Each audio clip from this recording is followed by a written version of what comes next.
The Yakuza franchise has been going strong since 2005. The series has enjoyed mainstream popularity over in Japan, but outside of Japan though, the series has struggled a bit sales-wise, and for a time it was a cult hit with the niche crowd. Some games wouldn't get an American release until much later. Heck, as of this recording, Yakuza Kenzan and Ishin still haven't been released here in the States. Things would change for the better for this franchise in 2017, with Yakuza 0 and Kiwami both releasing in the West in the same year and enjoying commercial success.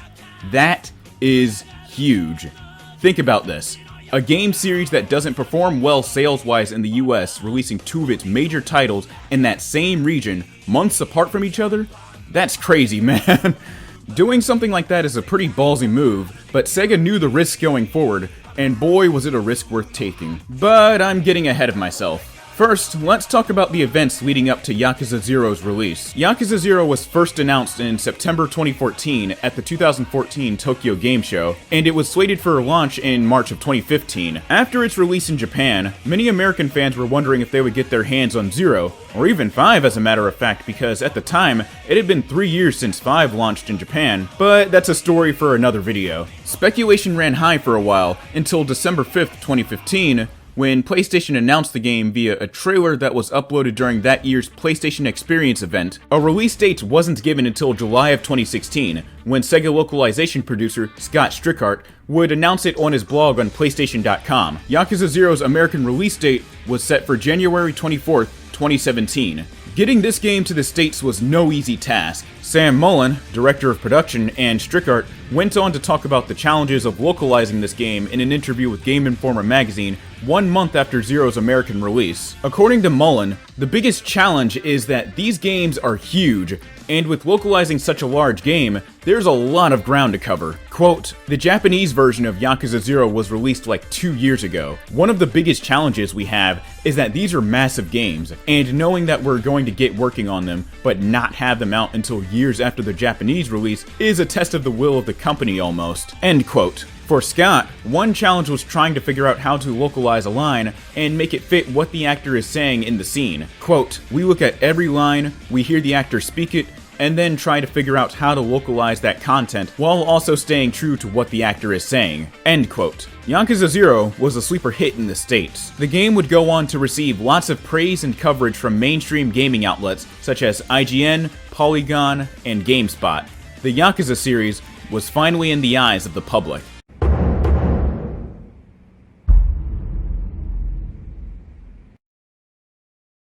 Before I can talk about the story, I feel like it'd be appropriate to discuss the franchise's main setting, Kamurocho. In the games, Kamurocho is a district in Tokyo that's based off of the real-world Kabukicho. Kabukicho is a famous red light district in Tokyo that's known for its hostess clubs, bars, nightclubs, restaurants, movie theaters, and strip joints. This is a side of Tokyo that, while fun to visit, should be explored with caution, as it has a reputation for being dangerous at times. Even though you'll be revisiting Kamurocho again and again in future entries, it feels like a second home in a way. Yeah, sure, it's the same setting, but its beauty lies in the fact that there's always something new here. In a way, Kamurocho subtly changing with each new entry could also be a reflection of cities in the real world. One store that you went to in one game probably won't be around in the next entry. Kamurocho won't be your only stomping grounds though. In later entries, Kiryu's escapades will have him visiting major cities all across Japan. But let's not worry about that for now. We'll cross that bridge when we get to it. Yakuza 0 is a prequel to the series, taking place in 1988, 7 years before the events of the first game. Now, I'm only going to be summarizing each character's story up to a certain point. Regardless, be wary of spoilers. In 0, you'll be playing as two characters, Kazuma Kiryu and Goro Majima. For Kiryu, his portion of the plot unfolds in Kamurocho, so let's start with him.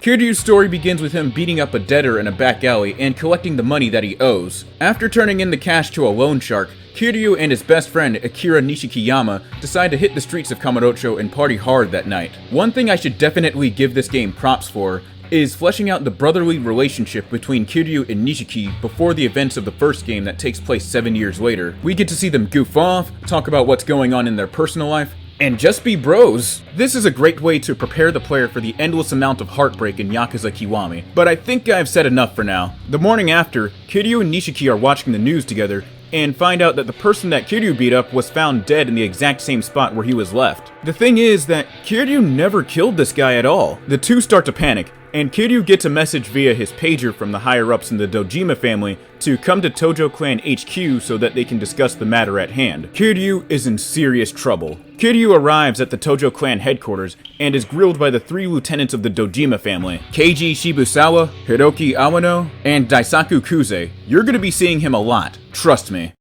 How many times do we have to teach you this lesson, old man? As the meeting goes on, it becomes apparent that Kiryu is being framed for murder so that he can be used as a fall guy in some kind of scheme. Kiryu doesn't know who's behind the scheme or why they're using him as a fall guy. After trying and failing to plead his innocence with the top dogs in charge, Kiryu is then given 24 hours to turn himself in to the police and cut off his pinky as punishment. Later that night, Kiryu takes a trip to the Dojima family office, and what follows is the most badass sequence of events. First, Kiryu is expelled from the Dojima family by Kuze. Since Kiryu is now considered a civilian, he now has free reign to kick everyone's ass without consequence.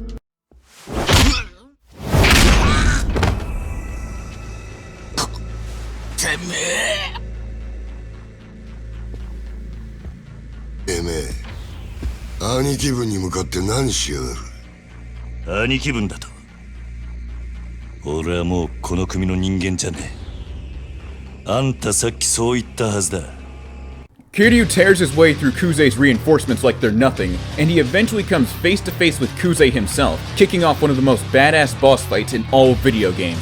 It even has an awesome track to go along with it.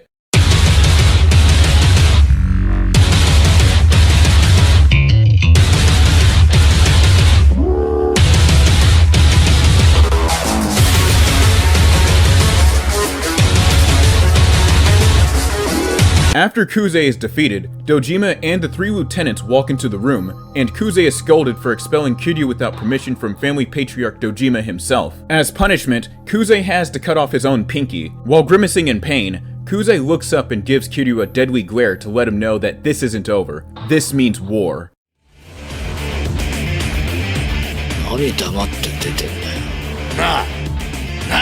One thing I have to give credit to Ryuga Gotoku Studio for is casting live-action TV and movie actors and actresses for the Yakuza games. Kuze is a favorite among fans of Zero because of how believable he is as a villain. Kuze hates Kiryu's guts, and he makes that clear from the get-go.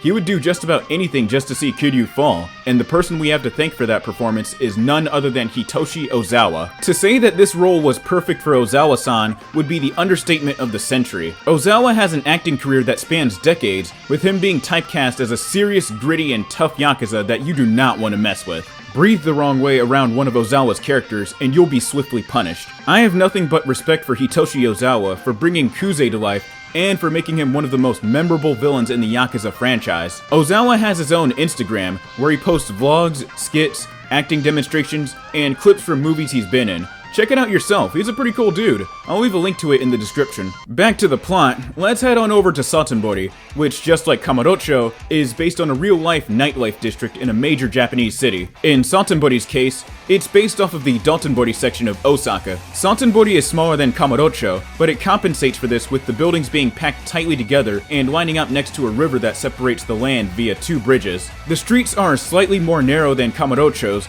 leaving a little less wiggle room for sprinting around. We are greeted to Goro Majima, who gives us one of the best character introductions ever.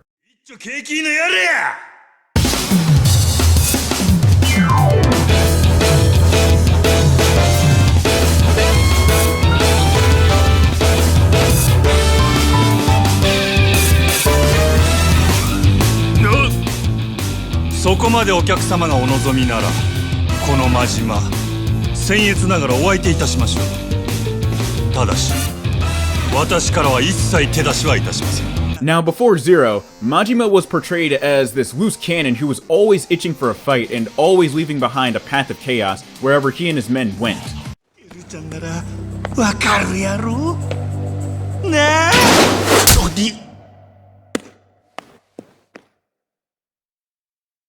笑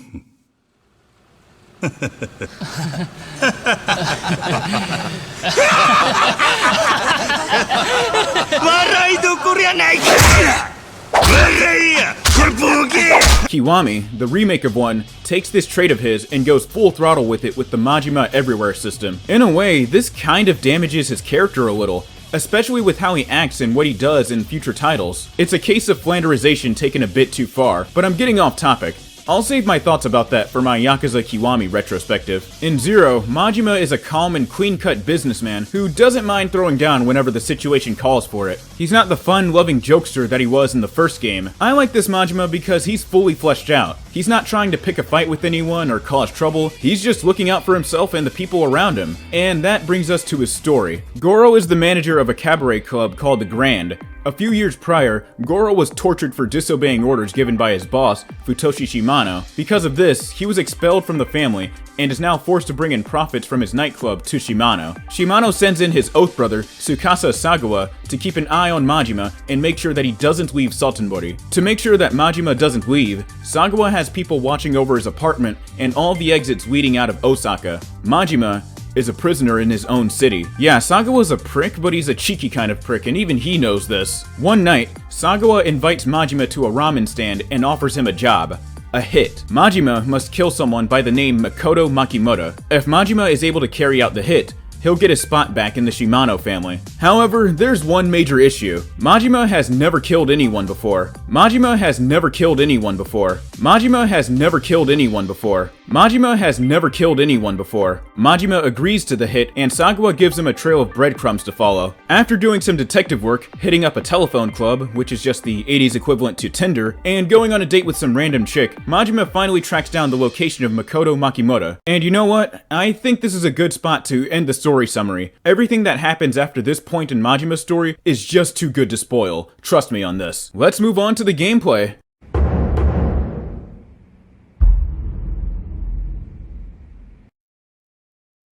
Genre-wise, the Yakuza games are a well-designed blend of beat-em-ups and action RPGs. Well, with the exception of the latest entry in the series, Yakuza Like a Dragon.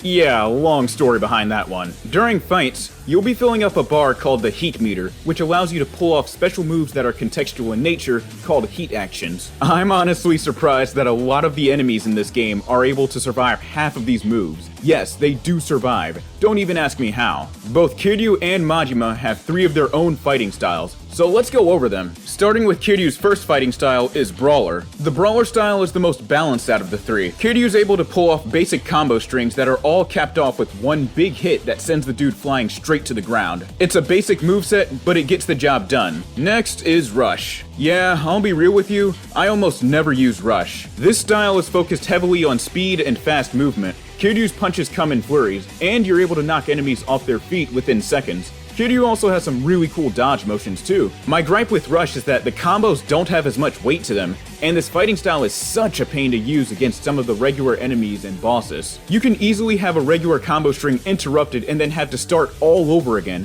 which in turn kills the flow of the fight. Now, I'm not knocking anyone that uses Rush. That style just isn't for me. At the end of the day, it's just a video game. Play how you want to play, and don't let anyone judge you for it.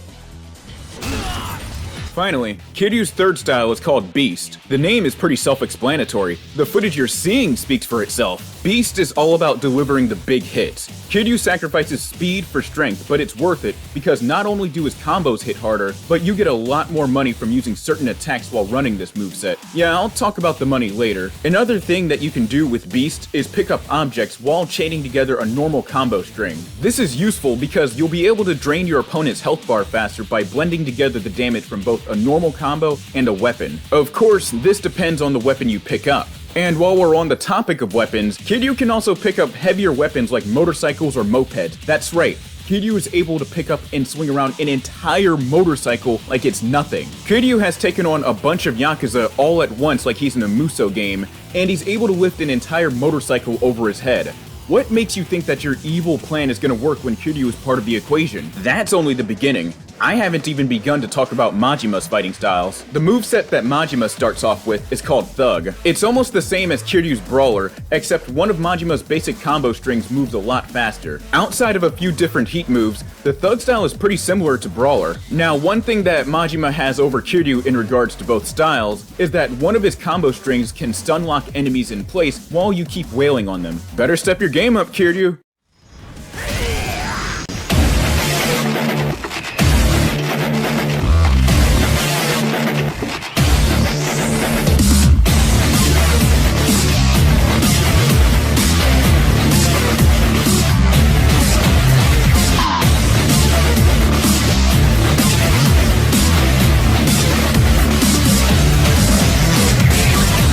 This is my favorite fighting style in the game, Slugger. The Slugger moveset has Majima wielding a steel baseball bat that has unlimited durability. This style is good for clearing out mobs, and a lot of the moves that you use with Slugger can get you tons of cash as well. The biggest drawback, however, is that it's not good to use in narrow areas like back alleys or thin hallways because the bat will bounce off the wall the same way your sword does when you're trying to find that illusory wall in Dark Souls. This is especially bad when you're fighting in tight areas around Satsunbori, since, as I mentioned in the story segment, the streets are more narrow than Kamurocho's. Because of this, Majima will be left open to attack while he's trying to return to his normal fighting stance after the bat bounces off the walls. Majima's third fighting style is called Breaker. With this moveset, Majima uses breakdancing to take down enemies. As fun and flashy this style is to use, I never found myself using it a lot. Breaker requires some finesse to use, since it doesn't utilize normal combo strings. Majima's standard breakdance is great for taking down enemies that are surrounding you, but I can't recommend using this style during boss fights. I'm glad that this game has these fighting styles. Instead of using the same combo string for 30 hours on end, Yakuza 0 lets you mix things up a bit and experiment with each moveset. These styles offer a little bit of everything for different kinds of players. Want to wreak havoc and drain health bars?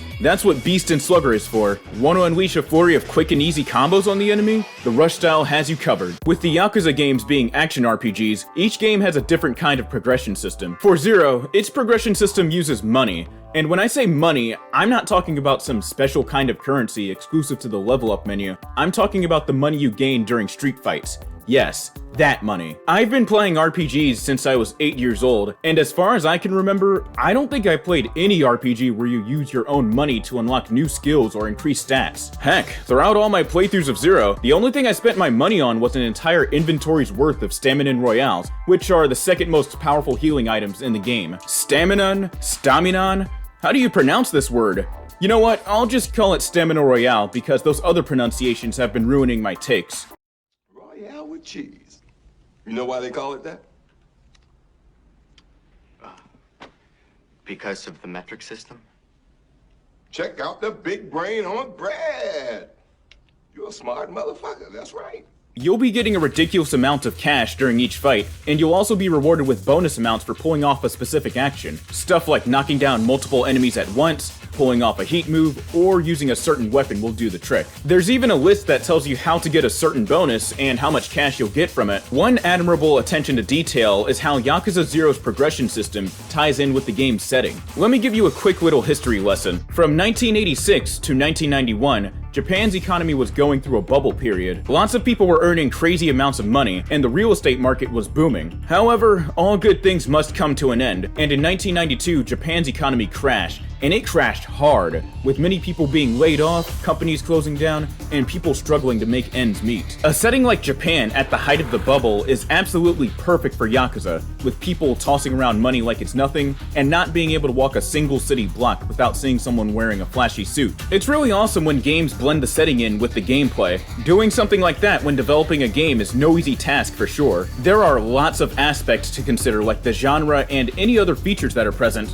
Getting back on track, this is a great progression system because fights aren't just defeating enemies to push up the XP bar a bit like the other Yakuza games. Fights in 0 are a challenge to see how much money you can rack up and how you're going to do it. However, when navigating the streets of Kamurocho and Satsunbori, always be on the lookout for a guy named Mr. Shakedown. Mr. Shakedown is a tough foe, but the thing about him is that each hit he lands takes money away from you, but each hit you land gives you cash. If you lose a fight against him, he'll take away all your cash, but you can earn it back plus more if you fight him again and win. Just be prepared before taking on Mr. Shakedown, and always have healing items in your inventory. The worst thing you can do is start a fight with Mr. Shakedown unprepared. That's Try calling 1-800-collect an ass whooping. And no, that ain't no toll-free call. Heat has been a staple of the Yakuza franchise since the beginning. These are special moves that deal more damage and are carried out contextually. It all depends on what the enemy is doing, what fighting abilities Kiryu or Majima has, whether or not there's something in the environment that can be used,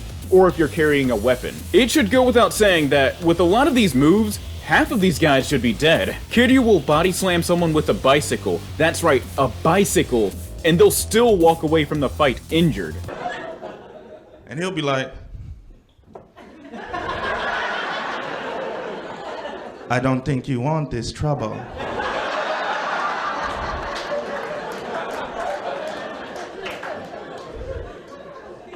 I will allow you the opportunity to move along, sir. Violence will inconvenience both of us. But you want to persist, you know what I'm saying? Man, I don't care about that. I'm from the streets. Let's do this. And all of a sudden you just hear, hep, hit, hep. Next thing you know, you on the ground, you can't see or hear, and you done peed on yourself. The animations for Heat actions can range from comedic to normal action game stuff to just outright painful to look at. One moment you'll see Kiryu obliterating a dude's ankles with a bowling ball, then the next you'll see him lift a guy off the ground and slam his head into the concrete. Oh, that one is so hard to look at. Man, if a guy like Kiryu were running around, I think 1,000 Ways to Die would get renewed for 10 more seasons. Heck, Kiryu would probably be the host.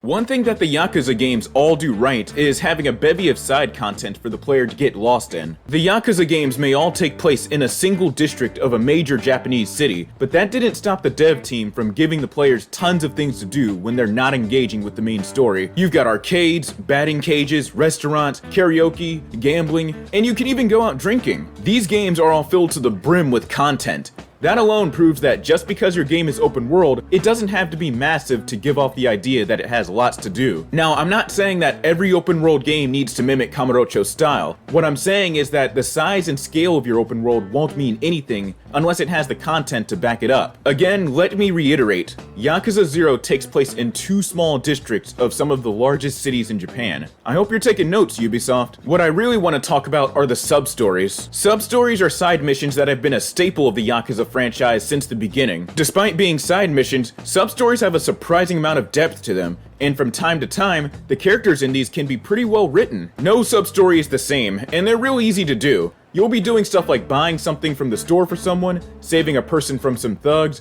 or even something as simple as choosing the right dialogue choice. It's no secret that you'll be running into some bizarre and outright insane sub-stories. Things like giving a politician an idea on what the new tax percentage should be raised to. Gee, thanks for that, Majima. Jim and Cornelius, they don't pay their taxes. IRS, come get their black asses. Helping a woman out with becoming a better dominatrix, and no, I'm not lying. That actually happens. There's one where you help a guy propose to his fiancée via a complex crossword puzzle, another one where you chase down a dude who stole a kid's video game, and one other sub-story I remember making me laugh is one where Majima infiltrates some kind of cult to save this girl, and then he ends up beating the shit out of some of the members. This game is crazy, I swear, man. And that's only the tip of the iceberg when it comes to sub-stories in not just Zero, but the Yakuza series as a whole. Every time I finish one game in the series and then move on to the next installment, one of the first things I wonder about is how bizarre this game's sub-stories will be. Sub-stories also do a good job at showing the different sides of Kiryu and how he handles odd situations. At first glance, Kiryu seems like a stoic, serious, and straightforward man, but he's also a guy that's willing to go out of his way to help out others in need. And if Yakuza's 4 and 5 are anything to go by, Japan must have its fair share of good Samaritans. Kiryu is a man who wants to see things through to the very end, and this is reflected in both the main plotline and the sub-stories. I'd say, give the sub-stories a go. They're a great way to take a break from the main plot, and they'll either have you laughing or learning a valuable life lesson. As you progress through the main story, you'll unlock a side activity for both Kiryu and Majima, Real Estate Royale and Cabaret Club Czar. Real Estate Royale is a property management game where the goal is to buy properties and collect profit from them. Throughout this activity, you'll be buying out businesses, hiring new employees, picking the right staff member for the job, and fighting off 5 of the biggest real estate moguls in Kamurocho. I swear guys, this is still an action-adventure game. Just bear with me for a moment, okay? Just imagine Monopoly, except every time you land on someone's property, the owner comes down and makes you pay for not only the rent, but your own hospital bill after they finish propelling your skull into the asphalt. Personally, I never interacted much with this side activity because it was just too much for me to handle. I just wanted to beat some dudes up in the streets of Kamurocho. Now for Majima, his side activity is called Cabaret Club Czar. It's a restaurant management minigame where Majima is the manager of a hostess club, and the goal is to raise as much money as you can before the timer runs out. This activity will have you sending in the right hostess, taking care of a customer's needs, and even going as far as to customize the appearance of your hostesses. Think of it as a more mature version of the game Diner Dash. Yeah, you remember that game, right? The one that came bundled in with some versions of Windows XP? And just like Real Estate Royale, I never bothered much with this activity either. The dev team must have known that I'm not a big fan because Yakuza 4's second chapter forces you to play this exact minigame in order to progress. Once again, I must commend Ryuga Gotoku Studio for putting a lot of love into the optional side content. It's not every day that you come across action games with a lot of depth put into stuff like this. Let me remind you that in the same game where you can cave in someone's skull with a steel baseball bat, you can go and run a real estate agency and a cabaret club. Never change, Yakuza. As a game, Yakuza 0 is very solid. It tells a story gripping enough to keep you on the edge of your seat the whole time, with plot twists and betrayals coming out of nowhere and keeping the player wondering what'll happen next as the plot progresses. Yakuza 0's story is a dark, grisly, and mature narrative that doesn't pull any punches and holds nothing back. Having the setting take place in an economically lush Japan in the late 80s definitely did this game's story justice. The characters are all well written and likable, and you want to see them make it out until the bitter end, no matter how dire the situation may be. The combat is smooth, refined, and carries the series' trademark brutality. Getting creative is the key to success during fights, and the game constantly rewards you for it. The 6 different fighting styles all do a great job at catering to different kinds of players as well. I'm looking forward to reviewing the rest of the Yakuza series with you guys.